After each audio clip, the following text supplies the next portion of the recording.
Mr. Jeff Limbaugh.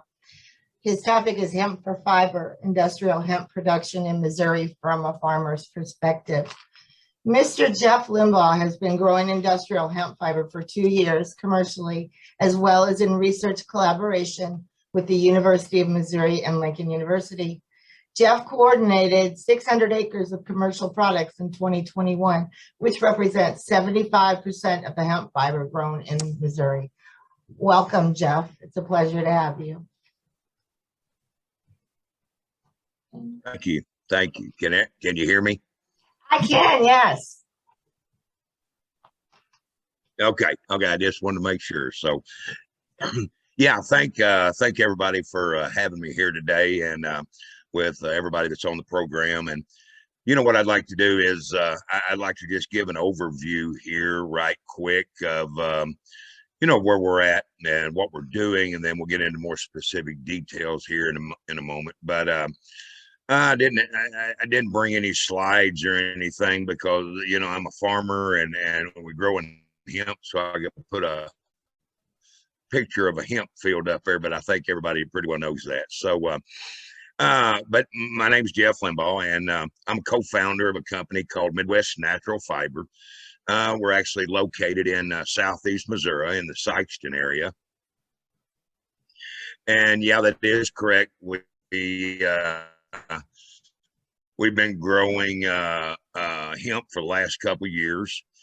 This past growing season of 2021, we actually had about 600 acres of industrial hemp for fiber and herd in Sikeston, where right now we're processing the hemp plant. We're actually separating it into the fiber and herd products, and right now currently we're processing all of our current production that we actually raised last year.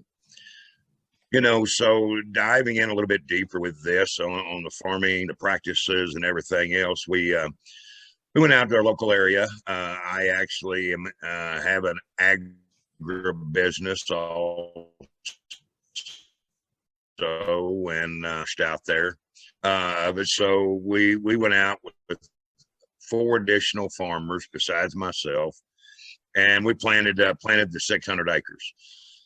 We started out with looking at everything being irrigated, and then we decided to move over into some non-irrigated so we could do some testing, and we decided to do a bunch of fertility program testing, and we did some chemical testing and everything. So some of those fields were just kind of isolated as a test site, and which we was gathering a lot of real time, I call it, data collection off of being able to grow it, you know. So, you know, circling back to, you know, first step, the soil preparation for 75 years. And it's, you know, so there's not been a lot of discovery with it. There's not been a lot of research. And with that, some of the seed actually has, you know, some poor vigor, I'm going to call it. So with that soil preparation, we got everything where we could plant the seed itself as shallow as possible. That was one of our first learning curves right there. When I say shallow, we had a firm soil condition trying to put it in, put the seed into the ground, and with that we was very successful. And so anyhow, but you know, so with that we was able to go in and we experienced you know, quite a few different varieties that we actually done in a real-time growing out there on the 600 acres. And you know, and that kind of brings me to the position of you know, we worked with Lincoln University. We have created here in Sikeston, Missouri, what we call an agri-park. And in that agri-park between MIHFF Natural Fiber and Lincoln University, with David Middleton, Dr. Babu, and Gonzalez, and a lot of the crew, we actually we actually utilized about 20 acres in that agri park of growing about 25 different varieties of hemp, and all the way from the fiber strain, all the way from the dual purpose, and into the specific seed variety. And with that, we use the same the same program. We shallow planted the seed and used pre-plant fertility program, and we got a good stand across the board. One of the things, as I keep describing, is real-time farming we have experienced in the last couple of years is that the seed itself, with planting populations and with what it is, we with the emergence, the lack of the genetic enhancement right now, getting the seed out of the ground is very vital, and getting the emergence of it. And so at that point in the game, right now I can, say cautiously that, anybody wanting to plant hemp, grow hemp, has to kind of keep an eye to the sky, because the hemp seed and the hemp emerged plant itself is, the expression, it doesn't like wet feet. So right now, some of our heavier soils, some of our gumbo soils are not a target, of some of the types of fields we're trying to do. We're looking at, sandy loam type of soils that works up good and drains well. And so we had our best results on that type of soil. And so one of the things that we actually, encountered because of the regulations that we're dealing with is, the weed emergence and the weed infestation, the weed populations. So, so in our area down here, what I actually describe as what I call pigweed day is about the middle of May. The last couple years through all of our testing, we actually planted some of the seed, in some cooler soil temperatures. And, with a calendar here looking at around April the 1st, here in Southeast Missouri, we did get good emergence. We had inclement weather on a few fields there that we had some lower spots, as I described a while ago, that drowned it out. And so there's a little bit of caution moving forward in real-time farming of it, with some of those lower spots in the fields. And we planted all of it. We planted many different tracts, of that 600 acres, all the way from April the 1st, April the 15th, May the 1st, May the 15th. And let me stop right there. And as I said earlier, we have a pigweed day and of May the 15th. So that's when basically the weeds start emerging out of the ground. And so with that, we found, and again, here in practical terms, that getting the seed out of the ground is very important, getting it emerged, and then getting good growth. And that good growth is, mainly to create a canopy to smother out some of those weeds. And so with that, we have now kind of implemented into our playbook of, of agriculture here, that a pre-plant fertilizer, nitrogen source, is pretty vital as soon as a plant gets out of the ground, that it's got good growing conditions. So, excuse me. So, so that kind of brings us up as a, and I'm just trying to paint all these pictures here for everybody that may be interested in trying to grow some of it here in 2022. But it, so once we got the crop out of the ground, we got some of it going, then we started doing some different fertility tests. We was actually able to spray a little bit of growth hormones on a few places in the fields to check that. We had a bunch of different varieties that we had out there, and in what I call real-time growing, which is 60-acre plots, 80-acre plots, even 150-acre plots. And the plant itself is a relatively hardy plant once it gets up and gets to growing. And so at that 12 inches to 18 inches of height, that's a very critical stage, a growing part of the plant, to be able to get it up and get the ground shaded to hold the weeds back. So so we was very successful that with a good planting population. And let me kind of just touch base on that, which, there's many different varieties of seed out there. There's many different seed count per pound. As a good rule of thumb, we was looking at seeds last year that had about a 28,000 seed count.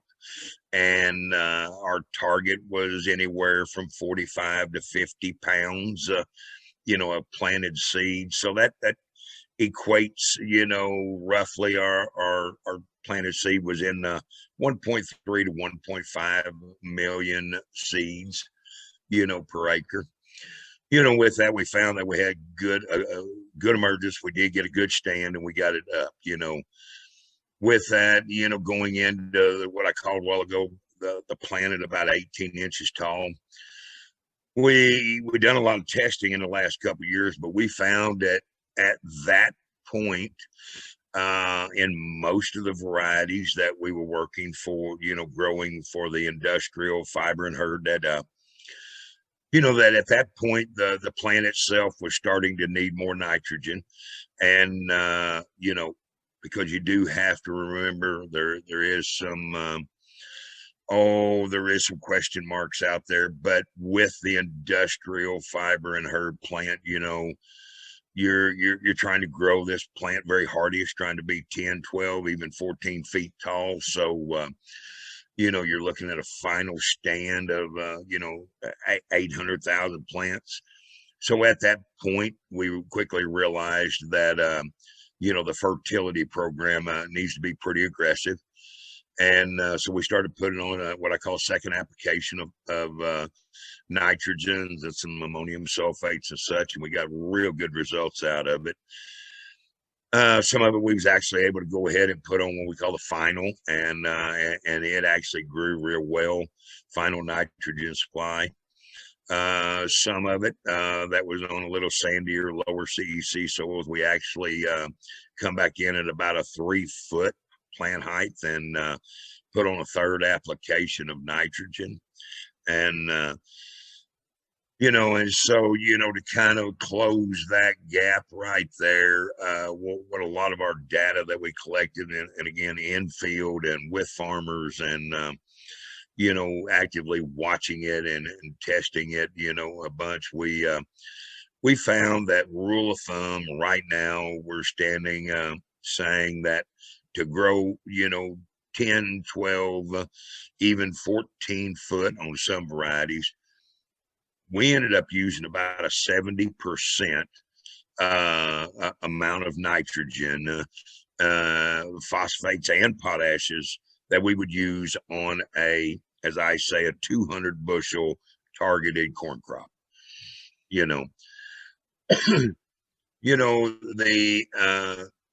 So that kind of caps and kind of gives a pretty good description there of our data we collected on the fertilizer. Now let me circle back here kind of to some of the irrigation. And again, in real farmers out there growing this, there's been a lot of question marks. So we done again a lot of testing. Most of our 600 acres was under irrigation. Most of it was under a center pivot, overhead irrigation. We did actually do some in-furrow planting and watering that we was very successful with. But the hemp plant itself, with that type of population, with that type of growth, we found that it needed, again, about a 70% water uptake as what I compare to a 200 bushel corn crop. So, there's a lot of positives in what we did find as far as fertilizer needs, irrigation needs, and water needs. And so that has made it very, very promising out there to to some of the farmers that are looking at trying to get into to growing this crop.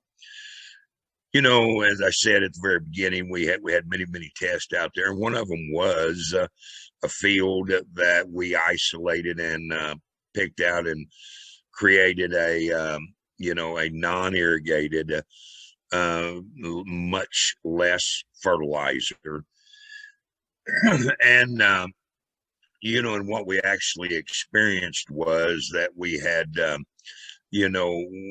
issues with trying to create ground cover, ground canopy, and hold the weeds back. The plant itself didn't grow off as hardy as some of the irrigated and higher fertilized. And so, so right now we're looking at it with some of the seeds that we actually had. They just didn't work out real good in some of that type of growing conditions. Again, this is one of the things that Midwest Natural Fiber, myself, my farmer group, and Lincoln University are really wanting to focus on is trying to create that atmosphere where where we're trying to put the proper seeds in the proper fields and in the proper growing conditions. So that's where we've all got to dive into this thing and really try to bring it together in a with a lot of collaboration. And let me move on here with that, because again, like I said, we've done a lot of testing and everything, and then as the crop grew off, we found that some of the targeted maturity dates were pretty close to growth, to completing the growth. We had some of the varieties were 110-day cycle, some of them were 120-day maturity. And that leads me into once we got to that point, we actually was saying, okay, now we've got to harvest this product. And and looking at it on a large scale, trying to go out here and mow, 160-acre field and lay the stalk down and let it dry out, and being able to not create mold and weather conditions and everything else. So we've done a lot of testing with that as far as trying to mow it with the sickle bar, mow it with a mower conditioner, mow it with different types of windrowing equipment and everything else. And so there's a couple companies out there that actually have created and what I call even a prototype, but but it's a 4-bar cutter, and that 4-bar cutter actually cuts the stalk in a 24, 30, or 36-inch length, and the bars are actually stacked on top of each other. So we actually paused in our harvesting and went and found one of those 4-bar cutters and was able to complete. We actually ended up mowing about 400 acres with it, and it made it from a commercialized standpoint, it actually made it where the stalk itself was much more manageable and able to run a tether across the top of it and then put it in condition to windrow. When then we started and did use some of the conventional hay balers that were out there, and started creating hay bales. So and with that, we had a lot of success. We had a lot of good fields that were pinpointed as what we had from the year before we'd found out a lot of fertility information. So we targeted those, and we got some real good yields. We actually got we got some biomass yields up in the 7,000 pound range, the 8,000 pound range of total biomass harvested. We even had a couple small areas that we targeted that we collected the data off of. We even had some in the 8,500 to 9,000 pound range. So we we kind of stand here now saying, okay, we're checking a lot of the boxes, filling in the blanks. to create a commercialized crop. And with that, when I say commercialized, that can, range anywhere from a 40-acre to 400-acre position that a farmer wants to take. So, oh, excuse me, but yeah, Karen, don't let me run over here or whatever, but I'll. And with that, we created a position of being able to look at it and say, okay, how do we logistically need to move the product out of the field, into the processing center? And so we achieved a lot of those goals at being able to, tell farmers, okay, this is the proper way of handling it, proper way of moving it. And we brought a lot of it into our processing center, and now we're actually processing a lot of it. And with that, we're creating, as I described earlier, we're creating multiple raw materials. Some of those are the short bass fiber. Some of them